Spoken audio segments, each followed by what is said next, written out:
તમને ઠાકોરજીએ પોતાના ગણ્યા તેનું પ્રમાણ શું? કઈ રીતે આપણે ખબર પડે કે ઠાકોરજીએ મને પોતાનો કર્યો છે? એનું પ્રમાણ આપણા અષ્ટસખા આપે છે. અષ્ટસખાઓ કહે છે ગિરધર જબ અપનો કરી જાને. ઠાકોરજી જ્યારે પોતાનો કરે તો શું થાય? તાકે મન ભક્તન કી સેવા ભક્ત ચરણ રજ સદા લુભાને.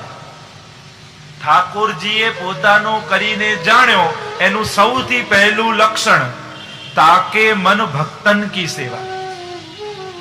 એના મનમાં વૈષ્ણવની સેવાનો ભાવ પેદા થાય. વાર્તા સાહિત્યમાં આવે છે ને, પેલા ઠાકોરજીની સેવા માંગી, ઠાકોરજી પ્રસન્ન થયા તો ગુરુની સેવા માંગી, ગુરુ પ્રસન્ન થયા તો વૈષ્ણવની સેવા માંગી. વૈષ્ણવની સેવા દુર્લભ છે, કારણ કે વૈષ્ણવ આપણા જેવા લાગે છે. આપણને ભગવાનમાં ભગવાન દેખાય છે, ગુરુમાં ભગવાન જોઈ લઈએ, પણ આ તો મારા જેવો છે, આ કઈ થોડી ભગવાન છે. ત્યાં સમાનતાનો ભાવ આવી જાય, અને જ્યાં સમાન વ્યક્તિત્વ હોય ત્યાં અહોભાવ સાચવવો અઘરો છે. જ્યાં સમાન વ્યવહાર હોય, સમાન જેવા લાગતા હોય, અને ત્યાં અહોભાવ રાખવો બહુ દુર્લભ છે. ત્યાં નથી આવતો. ત્યાં વૈષ્ણવ જો હરિરાય તો વારે હો વારી ન વલ્લભીયન પર અપને તન કો કરું બિછોના શીશ ધરું ઇનકે ચરણન પર. વૈષ્ણવ માટે અહોભાવ શીખવો હોય તો શ્રી હરિરાયજીની શરણે જાઓ. શ્રી હરિરાયજી સમજાવે છે કે આ વૈષ્ણવનું શું સ્વરૂપ છે. વૈષ્ણવ કોણ? પહેલો વ એ વલ્લભનો વ, છેલ્લો વ એ વિઠ્ઠલનો વ, વચ્ચેનો સ્ન એ કૃષ્ણનો સ્ન. ત્રણેય એક કરીને જેના હૃદયમાં બિરાજતા હોય એ જ વૈષ્ણવ છે. અને એવો ભાવ વૈષ્ણવમાં રાખે. આયે મેરે નંદ નંદન કે પ્યારે માલા તિલક મનોહર બાનો ત્રિભુવન કે ઉજ્યારે. પરમાનંદાસજીના ઘરે જ્યારે સુરદાસ આદિ ભક્તો આવ્યા અને જોતા જ હરખાઈ ગયા. જ્યારે વલ્લભ પધારે તો આપણે અનેક ધોળપદ કીર્તન ગાતા હોઈએ, કોઈ વૈષ્ણવ ઘરે આવે ને તો આ કીર્તન ગાવું, આયે મેરે નંદ નંદન કે પ્યારે. વૈષ્ણવ ઘરે આવે કેવો અહોભાવ. આપણે ત્યાં વાર્તા સાહિત્યમાં તો જુઓ, પેલા પતિ પત્નીની વાર્તામાં આવે, એક ચોર વૈષ્ણવનો વેશ લઈને આવે, બધું ચોરી કરીને ગયો, એકના એક દીકરાને મારી નાખ્યો, અને બધું પોટલું બાંધીને ઘરથી નીકળતો હતો. એટલામાં સ્ત્રી પુરુષ ઘરે આવ્યા.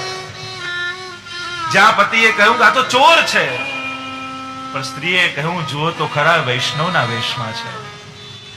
બંને આવીને કહ્યું કે અત્યારે તો પ્રસાદ લેવાનો સમય છે, અને આવા સમયે ભૂખ્યા તમને ઘરેથી ન જવા દે.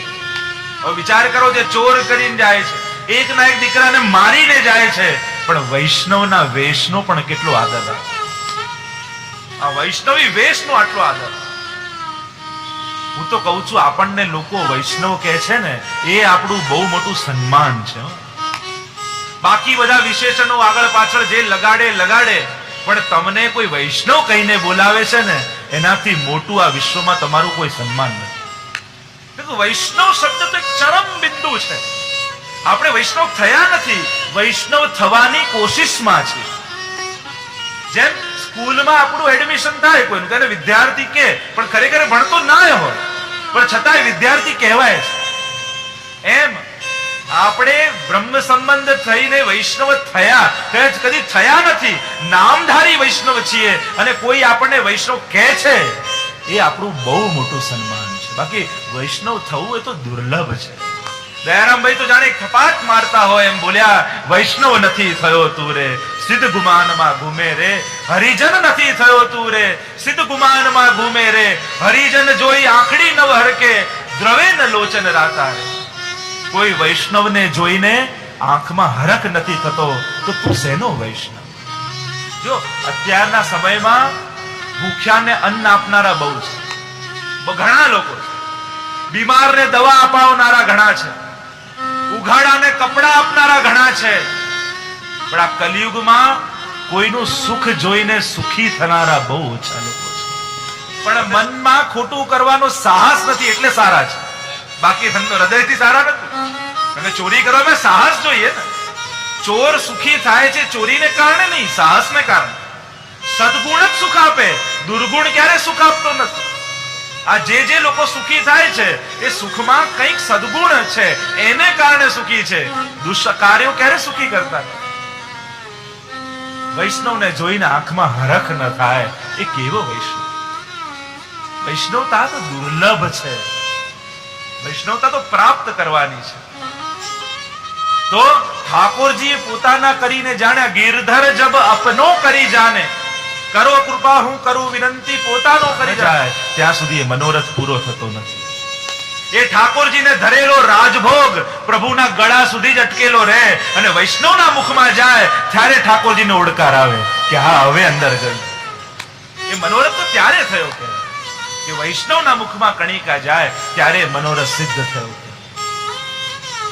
તો ભક્તન તાકે મન ભક્તન કી સેવા, ભક્ત ચરણ રજ સદા લુભાને, ભક્તન में मति भक्तन में गति, હરિજન હરિ એક કરી માને. અને ભક્તોની સેવા કરતા કરતા, વલ્લભની સેવા કરતા કરતા બંનેમાં અદ્વૈત થઈ જાય કે હવે આ બંનેમાં કોઈ ભેદ જ નથી. એહી તેહી તેહી એહી કછું ન સંદેહ, સંદેહ નિવૃત્ત થઈ જાય, અભેદત્વ સિદ્ધ થઈ જાય. આપણે ચંપારણ જઈએ ને મહાપ્રભુજીમાં શ્રીનાથજીના દર્શન થાય એ તો ઉત્તમ વસ્તુ છે, પણ જે સમયે નાથ દ્વારા જાઓ અને શ્રીનાથજીના મુખારવિંદમાં વલ્લભના દર્શન થાય ત્યારે માનજો કે પુષ્ટિ માર્ગ આજે ફલિત થઈ ગયો, આજે સિદ્ધ થઈ ગયો. પુષ્ટિ માર્ગ અભેદત્વ થઈ ગયું.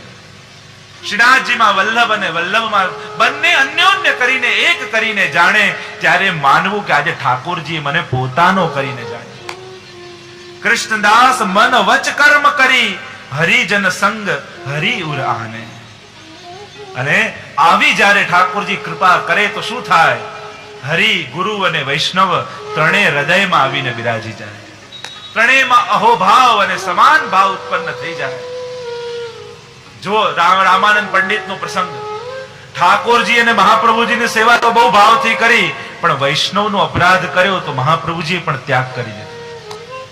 ખાલી એટલું બોલ્યું કે હજી કઈ કર્યું નથી, એટલું બોલાઈ ગયું કે આ ગોબર લઈ લો નહીં તો વૈષ્ણવ લઈ જશે. ખાલી એટલું બોલ્યા અને મહાપ્રભુજી કહે મારો અપરાધ ક્ષમા કરું, ઠાકોરજીનો અપરાધ ક્ષમા કરું, પણ મારા વૈષ્ણવનો કોઈ અપરાધ કરે તો એનો ક્ષમા કરતો. હાથમાં જલ લઈને ત્યાગ કર્યો. આ લીલા તો આપણને શીખવાડવા માટે છે, પાછો સ્વીકારે કરી લીધો, પણ સિદ્ધાંત બતાવ્યો વૈષ્ણવના અપરાધથી વૈષ્ણવે ડરતા રહેવું. મન બગડતું હોય તો ત્યાંથી ખસી જાઓ, પણ વાણીથી અપરાધ ન થવાનો. જ્યાં એમ લાગે કે અહીંયા વૈષ્ણવના દોષ દેખાઈ રહ્યા છે તો અદૂર વિપ્ર કરશેવા યથા ચિત્તમ ન દુષ્ટતિ. મહાપ્રભુજી બહુ સુંદર ઉપાય બતાવી દીધો છે કે જ્યાં ચિત્ત દૂષિત થવા લાગે તો એવું ડિસ્ટન્સ કેળવો કે જ્યાં ચિત્ત દૂષિત ન થાય. કોઈની ક્રિયા તમારો ભાવ ન બગાડે, આપણો ભાવ અખંડ રહેવો છે. અહીંયા ગોપાલદાસજી બોલ્યા કરો કૃપા હું કરું વિનંતી પોતાનો કરી જાણો. હું તો એ ગુસાઈજી પ્રભુ ચરણ, હું ઠાકોરજીનો થવા નથી માંગતો, હું તો તમારો થવા માંગુ.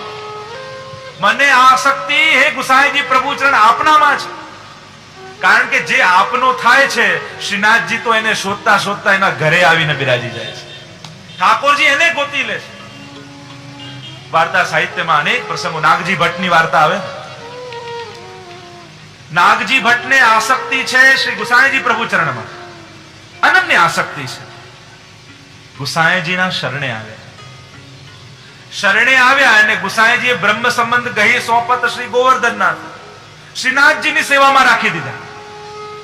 હવે નાગજી ભટ્ટને આસક્તિ ગુસાઈજીના સ્વરૂપમાં, અને સેવા કરતા કરતા શ્રીનાથજીને સ્મરણ તો ગુસાઈજીનું કરે. જાણે સાણે ગુસાઈજીની સેવા કરતા હોય એ રીતે શ્રીનાથજીમાં ભાવ રાખવા જાય, પણ આસક્તિ ગુસાઈજીના સ્વરૂપમાં છે તો અહીંયા આનંદ આવતો નથી. અનેક દિવસો વ્યતીત થઈ ગયા, ન રહેવાયું. ગુસાઈજીને પત્ર લખ્યો. પત્રમાં લખ્યું કે હું તો ભ્રમર બનીને સરોવરમાં તાજા ખીલેલા કમળની સુવાસ લેવા માટે આવ્યો હતો, રસપાન કરવા માટે આવ્યો હતો, પણ એ ભ્રમર ઉડતો ઉડતો કોઈ સોનાના કમળમાં ફસાઈ જાય. એમ હે ગુસાઈજી પ્રભુ ચરણ, આ શ્રીનાથજી બાબા તો સોનાનું કમળ છે અને આપ તો તાજું સરોવરમાં ખીલેલું કમળ છો. મારી આસક્તિ તો આપનામાં છે, હું હું હતો આપની સુગંધ લેવા માટે આવ્યો હતો અને આપે મને આ સોનાના કમળમાં ફસાવી દીધો છે.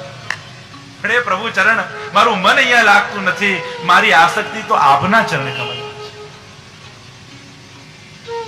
નાગજી ભટ્ટની આસક્તિ ગુસાઈજીના ચરણોમાં છે. માણેકચંદ પર કેવી કૃપા થઈ ગુસાઈજીની. આગ્રામાં અટારી ઉપર અગાસી ઉપર બિરાજ્યા છે ગુસાઈજી પ્રભુચરણ, અને માણેકચંદ અને એમની પત્ની આવ્યા પોતાની અગાસી ઉપર, અને એવા અલૌકિક સ્વરૂપે ગુસાઈજીએ દર્શન આપ્યા. સ્તબ્ધ થઈને બંને ત્યાં જ ઉભા રહી ગયા. આખો દિવસ આખી રાત ઉભા ત્યાં ટગર ટગર ગુસાઈજીને જોયા કર. ગુસાઈજી તો પધારી ગયા, પણ આમની દ્રષ્ટિમાં હજી ગુસાઈજી જ શરણે આવ્યા. ગુસાઈજીના અલૌકિક દર્શન ગુસાઈજી પ્રભુચરણના થયા. બ્રહ્મ સંબંધ ગુસાઈજીએ કરાવ્યું, અને ગુસાઈજી આગ્રા છોડીને વ્રજ તરફ પધારવા લાગ્યા. અને આ બંને માણેકચંદ અને એમની પત્ની એમની પાછળ પાછળ ચાલવા લાગ્યા. ગુસાઈજીએ અશ્વ રોક્યું ને કહ્યું, અરે પાછા જાઓ, મારી સાથે સાથે ક્યાં આવો છો? ગુસાઈજી પાછા આગળ જવા લાગ્યા ને પાછળ પાછળ ચાલે. ફરી ગુસાઈજી ઉભા રહ્યા અને કહ્યું, સમજાવ્યું, પાછા જાઓ. વારંવાર ગુસાઈજી સમજાવે. માણેકચંદ હાથ જોડીને કહે કે પ્રભુ ચરણ, અમે બ્રહ્મ સંબંધ ખાલી બોલવા માટે નથી લીધું. અમે જે બોલ્યું છે એ રીતે જ અમે તો જીવીશું, અને બ્રહ્મ સંબંધ કરી અમે તો સર્વસ્વનું સમર્પણ કરી દીધું, અને બ્રહ્મ સંબંધમાં દેહ પણ સમર્પિત કરી દીધો. હવે આ દેહથી અમે લૌકિક નહીં ભોગવીએ. હવે આ દેહ પણ આપનો થઈ ગયો છે. હવે આ દેહ આપને ન જોઈતો હોય તો મારો દેહ બજારમાં વેચી દો, અને જે ધન આવે સેવામાં લગાડી દો.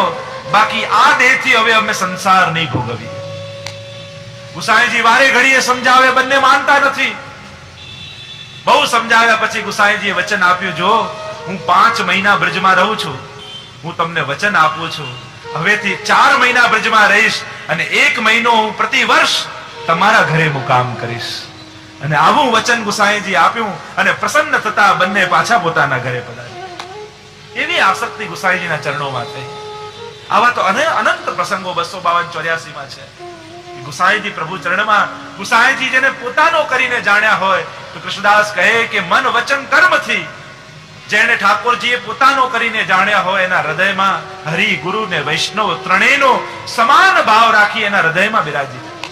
તો એ જ વાત કહેતા ગોપાલદાસજી અહીં ગાન કરે છે, કરો કૃપા હું કરું વિનંતી, પોતાનો કરી જાણ આપનો થાઉં તો જ આ જીવન સાર્થક થાય. પંચાક્ષર મંત્ર, જ્યારે ગદ્ય મંત્ર આપણે લઈએ, ગદ્ય અને મંત્ર, આખું ગદ્ય બોલ્યા પછી મંત્ર બોલવામાં આવે 5 અક્ષરનો, અને એનાથી સ્વરૂપ સેવાનો અધિકાર જીવને સિદ્ધ થાય. એમાં શું છે? હું તમારો છું, અને કોઈના થવું સહેલું નથી. જગત કોઈને પોતાના બનાવવામાં કદાચ સહેલું થઈ જાય, પણ કોઈના થવું બહુ દુષ્કર છે. કારણ કે સમગ્ર પોતાની જાતને પરિવર્તિત કરવાની જ્યારે તૈયારી હોય, ત્યારે જ કોઈના થઈ શકાય. જેમ કોઈ કન્યાનો વિવાહ થાય ને કોઈના થવાની તૈયારી કરે, ત્યારે આખું એનું જીવન બદલી નાખવું પડે. અને આખું જીવન જ્યારે પરિવર્તિત થાય, પતિને શું ગમે છે, એનો શું શોખ છે, એને કયો રંગ ગમે, શું ભાવે છે, બધું જાણ્યા પછી જીવનમાં એ વસ્તુનો સહર્ષ સ્વીકાર, ભારપૂર્વક નહીં. જ્યાં ભાર હશે ત્યાં ભાવ નહીં હોય. સહર્ષ જીવનમાં અપનાવી લે હસી ખુશીથી, અને જે એને ગમે છે એ જ ગમવા લાગે, ત્યારે સાચું સમર્પણ થઈ શકે, અને ત્યારે સંબંધોમાં માધુર્ય પેદા થાય. તેમજ ગોપાલદાસજી કહે, આ જાત પણ બદલાવા માટે તૈયાર છે, આપના થવું છે. પણ આ બુદ્ધિ એવી છે ને, આપના થવા દેતી નથી. આપણી બુદ્ધિ એવી જ છે, નિવેદન તો કરીએ પણ સમર્પણ નથી કરવા દેતું. આપણે દરરોજ ગદ્ય મંત્ર બોલીએ ઠાકોરજી આગળ, એ નિવેદન કહેવાય, અને પછી એનું સેવા દ્વારા પ્રેક્ટિકલ થાય એ સમર્પણ. તો નિવેદન તો થાય છે, પણ સમર્પણ નથી થવા દેતું, કારણ બુદ્ધિ વિશ્વાસ નથી કરવા દેતી. આપણી બુદ્ધિ છે ને, એ જલ્દી કોઈના ઉપર વિશ્વાસ નથી મૂકતી. અને તકલીફ એ છે કે લૌકિક લોકો પર વિશ્વાસ મૂકી દે છે, પણ ભગવાન ઉપર સંશય આપી દે છે. છેલ્લે ગીતામાં એ જ અર્જુને કહ્યું, નષ્ટો મોહ સ્મૃતિર લબ્ધા તત્પ્રસાદાન મયાચ્યુત સ્થિતોસ્મિ ગત સંદેહ. અને પરમ વાત જે આવી, કરીશ્યે વચનમ તવ. જે પૂર્વમાં પણ જે મેં માનસની વાત કહીએ છીએ કે બિનુ સત્સંગ ન હરિકથા તેહી બિનુ મોહ ન ભાગ. સત્સંગ વગર મોહ નથી જતો અને મોહ વગર દ્રઢતા આવતી નથી. મોહ જાય તો જ દ્રઢતા. તો આપણી બુદ્ધિ લૌકિક અને તુચ્છ આશ્રય કરે છે, પણ જે સર્વ સમર્થ છે એનો આશ્રય કરો. દુકાન ચલાવતા હોઈએ તો ગ્રાહક ઉપર શ્રદ્ધા રાખીએ, પણ એ ગ્રાહકને જે પ્રેરનારા છે ભગવાન ઉપર શ્રદ્ધા રાખતા નથી. જેની જોબ કરીએ છે બોસ ઉપર વિશ્વાસ રાખીએ છે, પણ એ બોસને જેને બોસ બનાવ્યો છે એ ભગવાન ઉપર વિશ્વાસ રાખતા નથી. બુદ્ધિની તકલીફ એ જ છે કે જે સામે દેખાય છે એના પર વિશ્વાસ રાખે છે, પણ જે પ્રેરે છે એના ઉપર વિશ્વાસ રાખતી નથી.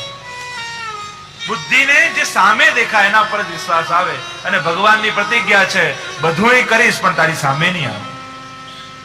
થોડું કરીને વારે વારે સામે આવવું એ તો માણસની વૃત્તિ છે, અને બધુંય કર્યા પછી ક્યાંય ન દેખાવું એ ભગવાનની વૃત્તિ છે. અને આપણે કઈ ભગવાન હોય તો દેખાય નહીં?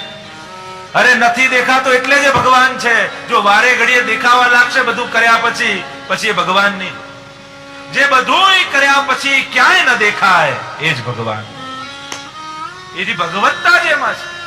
એ બધું જ કરે છે, પણ ક્યાંય આપણને એક ક્ષણ પણ અહેસાસ નથી આપતો કે આ મેં કર્યું છે એટલે તને મળ્યું છે. ક્યાંય આપણને કોઈ જગ્યાએ ફીલ નહીં કરવા દે. ભગવાન સુદામાને મદદ કરે, પણ સુદામાને કહીને નાનો નથી કરતા, એને મોટો રાખે છે. એને કહેતા નથી કે મેં તને આપ્યું, કહી દે તો એને એમ કે આ આપનારને હું લેના. એટલે ભગવાન કહીને ક્યારે કોઈને નાનો નથી બનાવતો. કરો કૃપા હું કરું વિનંતી, પોતાનો કરી જાણો આપનો થાવ એમ કહેતા. હવે 3 ટૂંકમાં ગોપાલદાસજી અક્ષર બ્રહ્મનું વર્ણન કરે છે. જો 9 વર્ષના ગોપાલદાસ અને આવા અક્ષર બ્રહ્મ જે વેદાંતની વાતો છે એ એમને સ્ફુટ થવા લાગી. અક્ષર બ્રહ્મના દર્શન થયા, પછી નિત્યલીલા ધામના દર્શન થશે, અને પછી નિત્યલીલા ધામમાં બિરાજતા જે ઠાકોરજી છે એને શું વિચાર આવ્યો એનું જ્ઞાન થશે, અને એ પ્રગટ થયા એનો દર્શન થશે. તો 9 વર્ષનું બાળક અને એને આવા અક્ષર બ્રહ્મના જ્ઞાન થવા, તો આ તો સાક્ષાત ગુસાઈજીની વાણી છે. અને એ ગાતા 3 ટૂંક આપણે સાથે ગાન કરીશું. તો 3 ટૂંકમાં અક્ષર બ્રહ્મનું વર્ણન કરે. વ્યાપક રૂપ અદ્વૈત બ્રહ્મ જે તેજોમય કહેવાય. વ્યાપક એટલે ચારેય ઓર જે વ્યાપેલું છે. અદ્વૈત જે તેજોમય છે, જે સ્વયં પ્રકાશિત છે, જે અક્ષર બ્રહ્મ છે, જે ભગવત ધામ છે, એવું અક્ષર બ્રહ્મનું આ સ્વરૂપ.